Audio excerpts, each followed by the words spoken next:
Okay, so what I want to do, like how I basically formulate this little seminar or whatever, is I generally don't want to convince anyone of anything.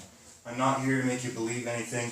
I want you just to listen to what I say, and much like you listen to music, and you just appreciate it and experience it, and then you might find certain things that work and certain things that don't work for you, but try to suppress your judgment for a moment, to just appreciate the little nuances of the things, and because sometimes there's a level of abstraction at first that you have to kind of pass before you realize the functionality behind a certain skill set or whatever. And so basically, Jeet means the way of interception. It means Jeet means to stop or intercept.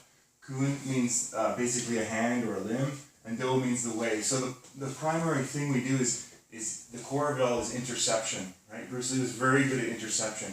And basically the strategy we use to intercept is we perceive, create, or control space in order to perceive, create, and control time to hit with the least chance of being hit. Okay? So ideally, so this is controlling range. When we control range, we control time. Okay? That's one of the easiest ways to control time, is to use your space. Okay? So you want to allow yourself enough space that you can give yourself more reaction time. Okay? And the ideal, that when it comes down to Jeet Kune Do, the best way of fighting is what we call non-engagement. Okay? Non-engagement is striking without prior touch. So it would be like someone hits, you move, and you hit back without even dealing with any kind of getting hit yourself, or without even parrying, or without anything. But that's very difficult to do, and that's a very advanced thing. But that would be, the best scenario would be having no contact with the person whatsoever other than you hitting them. Okay? But the second level of that, the second reality, is what we call engagement. And it's struggling without struggling. And so it's like being like water, and not like two bulls hitting heads, but it's about absorbing and Bruce sometimes calls it expanding and contracting. As they expand, you contract.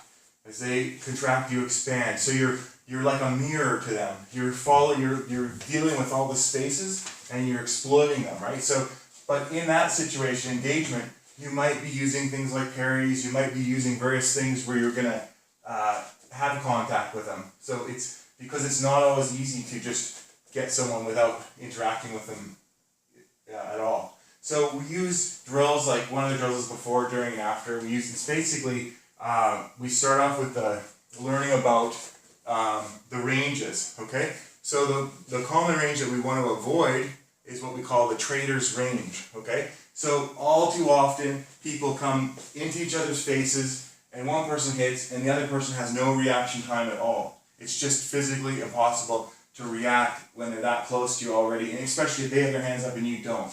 Okay, so we want to expand that range by what we call a deceptive range. You want to keep further away so that the person has to step towards you. So even if it's just a little step, like a step and slide, they're gonna step towards you. You're gonna see that movement before they throw their hit, and you're gonna have you're controlling time by controlling space. Okay, so within all these ranges, kicking, punching, trapping, and grappling, we're minimizing our use of the trader's range, and we're using what we call deceptive range more. Okay, and we're gonna do various drills to try to bring these qualities out. Okay, so we're gonna do some drills now.